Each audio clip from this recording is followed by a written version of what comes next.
Doloc Town has officially released into its full 1.0 version, and I've got over 30 tips to help you have a smoother playthrough. A quick note before we start, this video might contain spoilers for roughly the first month of the game, since that's how far I've gotten in my current playthrough at the making of this video. There will be no story spoilers, but I will mention some tips for early game quests. There will be timestamps for easy access.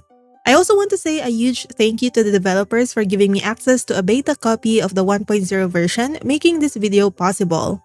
Since this is a beta build ahead of the public release, some things I mention might still change slightly by the time the game is fully out.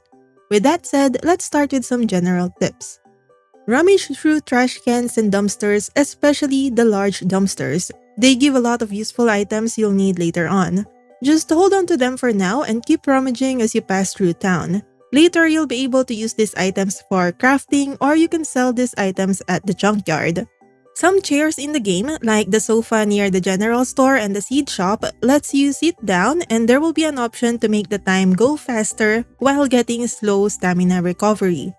You can also use this when you are waiting for the shops to open. You can also save your progress while sitting, and you can do this at any time. You don't need to sleep just to save your game. Some chairs, like the ones in the tavern, will not have these options though. The game gives you some reminders about this, but if you pass out at 2 a.m., you will wake up at a much later time instead of the usual 6 a.m., and your stamina and energy won't be replenished, which will likely cause you to need to sleep early the next day. Sleeping properly also gives you a buff that boosts stamina recovery from eating food, so always be mindful of the time. The next tip might be a little trivial, but it's very helpful for players like me who always forget what they want to do in the game. Once you unlock the calendar, press R on any day to add a memo. For example, I set a memo to remind myself to fish for salmon. When I wake up the next day, it shows as a reminder in the top left corner. This also works great for remembering villager birthdays, so don't forget to give them gifts. The next tip is more of a reminder, but you can right-click on elevators and stairs to speed up the animation. This is a small thing, but it can be easy to forget. In the beginning, you have very limited backpack space and chests in your farm, so for the next part, let's talk all about storage. Get the first backpack upgrade on day 1. You will have 300 gold from the start, and your first quest to talk to the mayor will give an additional 200 gold. The mayor gives this to you so you can buy seeds, but Kasha will already give you 10 endiam seeds at the start, so I highly recommend using your 500 gold to get the backpack upgrade instead. You can get this from Halt at the general store, and it doubles your inventory. The second backpack upgrade costs 4,000 gold, which is a lot early in the game, so I don't recommend getting this yet. Instead, I recommend that you make use of the storage box. One is given to you for free from the start. Each box will give you 5 additional inventory slots, but it has limited uses. Every time you access its storage, the durability goes down by 1. I recommend dedicating boxes to items you frequently gather. For example, I have 1 box for wood, stone, soil, and coal since those are common drops. The best part is that items you collect will automatically go into the assigned box, so it's incredibly convenient. You can also carry multiple boxes, which can expand your inventory by quite a bit. To get more storage boxes, you should talk to an NPC named Lank, who can be found in East Doloc towards the entrance of the river valley. He will give you a series of quests that will reward you with more storage.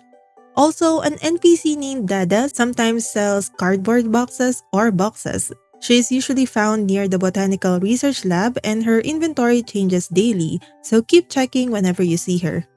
As you continue your quests with Lank, you'll eventually get a storage shelf.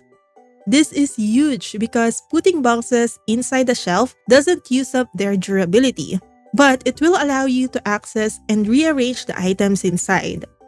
One shelf holds up to 6 boxes with 5 slots each.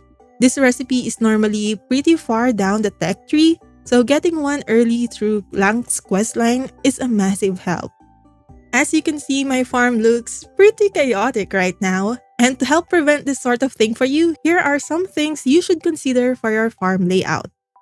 Moving buildings and equipment can be a bit tedious, so here are some reminders. Destroying a planter box with the plant still growing means you lose the seed entirely. You will only get fiber and the planter box back. You cannot pause or stop a machine that's currently processing something, but you can destroy it using a pickaxe to forcefully remove the materials in there. It will give you back all the materials you put in there, so don't worry.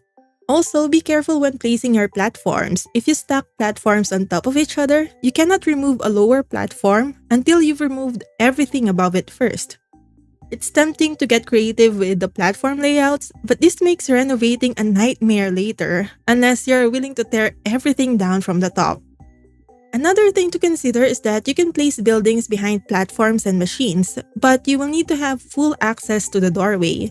You can place buildings on the ground, on top of other platforms, and even on top of other buildings, but you will always need unobstructed access to the door. You will get a free livestock shed and your first animal early on. Be careful though, animals will eat crops on the ground level of your farm. They will do this even if you fill their food troughs for some reason. I mistakenly placed a shrub and some crops on ground level and my animal kept eating it. So I never got to harvest it again. If you do want to feed your animals this way, make sure that the crops you plant on the ground are only for the animals to eat. Plan your storage placement carefully from the start, especially your storage shelf. Keep crafting machines within 2 tiles of your storage, whether horizontally or vertically. By doing this, the machine can pull materials directly from that storage. This is why I built most of my crafting stations clustered around my storage shelf.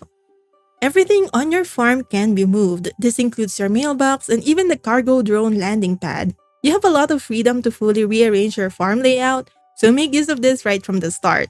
The mailbox and drone pad can be removed using your pickaxe, but moving your tent, like your other buildings, will need a toolbox, which is something you will get from an early game quest from Modi, who can be found at the engineering hangar. Remember this when placing buildings such as a barn or containers. Early in the game, in order to move a building, you need to use a toolbox to destroy it and then construct it again. Destroying it will give you back all of the materials used to build it, however, it will only refund some of the gold needed to construct the building. When I removed the small container, I got 1,600 gold back, but constructing it again costs 2,000 gold. Moreover, if you have seeds inside your buildings, you will get the platforms, planter boxes, and sprinklers back, but you will lose your crops. Next, let's talk more about farming. Press E on crops to check their status. This shows you how close a crop is to harvest, whether it needs water, and if it has mulch or compost applied. Use your sickle to harvest multiple crops at once. This is much faster than harvesting by hand one at a time. Optimize your sprinkler placement. The manual sprinkler has a range of 7 by 3, which means 7 horizontal and 3 vertical. This means it can reach plant basins placed up to 3 tiles above it. So you can put basins on a platform above it and still keep them all watered by one sprinkler. The electric sprinkler has a much bigger range. It will take a while to unlock the recipe for this, but you will get a free one from your early quest. The electric sprinkler covers a 10 by 5 area and can reach plants both above and below it. You can surround it with up to 14 small planter boxes like this, or you can also put larger boxes like this, and this can still be covered by your sprinkler. Not all crops can survive Doloc Town's harsh weather like acid rains and thunderstorms. Check a seed's characteristics to see if it's weather resistant. For crops that aren't, you can either use plastic mulch, which will be taught in the game via a mini tutorial, or you can plant them inside containers, which protects them from the weather entirely. There are 2 ways to sell items in this game. You can place items on the cargo drone landing pad, and the most important thing here is to don't forget to activate the drone. The drone will then fly off for a few minutes and return with gold. The other way is to sell items directly to merchants to get the gold right away, but be careful when doing this. Different merchants pay different amounts for the same item. As you can see on some items, there is an arrow pointing downwards. This means that the merchant will buy the item at a lower price. For example, selling Chinese cabbage to villain at the seed shop got me 130 gold, but the same item sold to the fisherman only got me 104 gold. Pay attention to this and sell items at appropriate stores to maximize your profit. If you're not in too much of a hurry, just sell the items using your drone, as this will always give you the maximum profit for any item. So what are the best ways to earn money in the game? The first way I found is by planting lots of end yams early on. These grow in just 2 days and are resistant to acid rain, which you'll have to deal with a lot early in the game.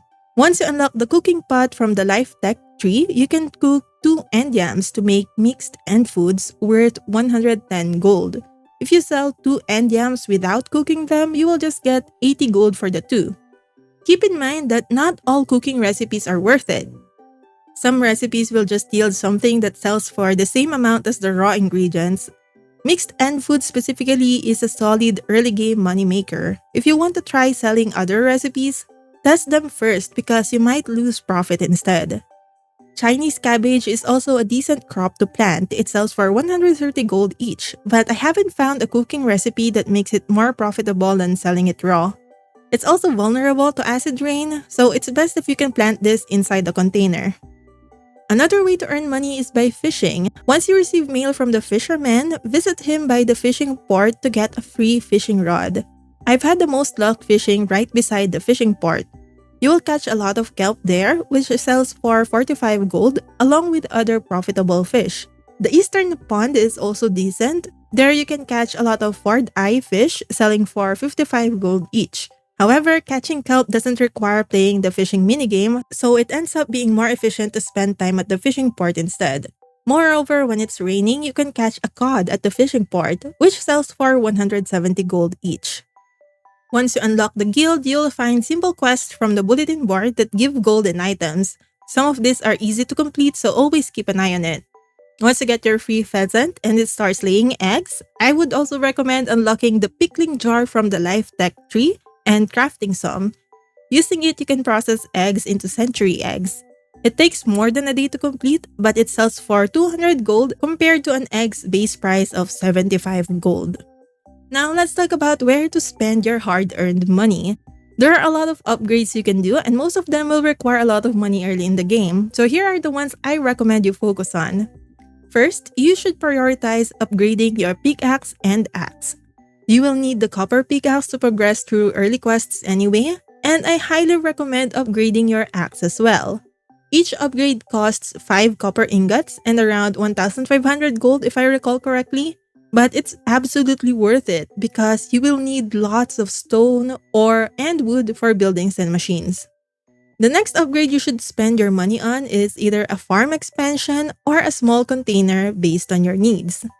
If your farm layout is a little cluttered like mine and you're struggling to rearrange things, go for the farm expansion for extra space. This will cost 5,000 gold, but it will unlock the left portion of your farm and give you a lot of space, so you won't have trouble rearranging. However, if you can fit a small container into your existing layout and don't find yourself needing extra ground space, you can get the small container first. It only costs 2,000 gold, 10 copper, and 50 stone. You can place platforms and sprinklers inside, and this container can house some of your crops and protect them from acid rain. Eventually, I recommend that you get both the farm expansion and the small container though. One unique thing about this post-apocalyptic farming sim is that there is a huge part of it dedicated to platforming and combat. Don't worry too much though because you will have a drone that will mostly take care of the enemies all by itself if you set it on auto-fire. You will just have to worry about dodging enemy attacks. However, I recommend that you keep your drone on manual fire when entering new areas. This is because not all enemies are aggressive. Some, like ground slimes and flying bugs, will not attack unless provoked. If your drone is set to auto-fire, it will attack them, and this can trigger a swarm. Thankfully, it's easy to toggle auto-fire on and off by using your middle mouse button or by pressing R. Some chests contain drone parts and you might have upgrades sitting in your inventory without realizing it. I had a double barrel launcher for a while before noticing that I could use it on my drone, so keep an eye on these parts. There are 2 things you need to keep an eye out for when adventuring: your stamina and your health. For your stamina, there are a lot of blueberry bushes near your farm that you can harvest and eat for 25 stamina each. Another easy way to keep your stamina up is by drinking water. You will sometimes find empty plastic bottles while rummaging through trash. Refill them at wells or ponds while exploring to get bottled water. This will give 10 stamina each. As long as there's a water source nearby, you'll never run out of stamina using this method. You can just repeatedly drink and refill the water. To replenish health, an easy early game item to hoard is canned food. This can be found in trash or occasionally dropped by drones. It restores 25 health and 15 stamina, which is great for early game emergencies. Lastly, let's go over some miscellaneous helpful tips. Don't ignore the archives building. You will meet an NPC named Sako here. You can give him one of each crop you harvest in exchange for gold, and you will get more gold from him compared to what you'd get from selling the crop yourself. It will also update the database here, which will give you useful information like a crop's harvest frequency and other details. You can also give him old chips to learn some recipes. Also, don't forget about the treaty post. After the initial quest, it stops appearing in your quest log, making it easy to forget. Check the mayor's notebook here and prioritize repairing the bus stations because this is very doable and helpful early in the game. The first repair lets you use the town bus stop to go to the outpost, and the second repair unlocks the bus station right next to your farm, letting you travel to the town or outpost instantly with zero time passing. You will need a copper pickaxe for your early quest to remove the big boulder in the river valley. Copper is abundant in the river valley, but I found myself short on coal. There is some in the mining area, but I didn't have enough to make the 5 copper ingots needed. For this quest, I recommend buying coal from Merlin if you're short on it. Opening the block cage will help you advance in the game and unlock more areas where you can get more coal. Speaking of coal, another way to make it is by using a charcoal kiln. However, don't waste your tech points on this yet. Save them for other upgrades. And this is because after removing the blockage, you will be able to reach the outpost. Here you will have a quest where you need to deliver an item to Mira who lives there. And after doing that, you will receive a free charcoal kiln via mail the next day. I didn't know this and ended up having 2 charcoal kilns, which is very unnecessary early on, so save your tech points for something else. While you were at the outpost, check the garbage bin there for a free drone upgrade. I'm not sure if this is guaranteed or luck-based, but I found a better drone with a heavy pistol attachment there, which is a big upgrade over the starting drone attachment.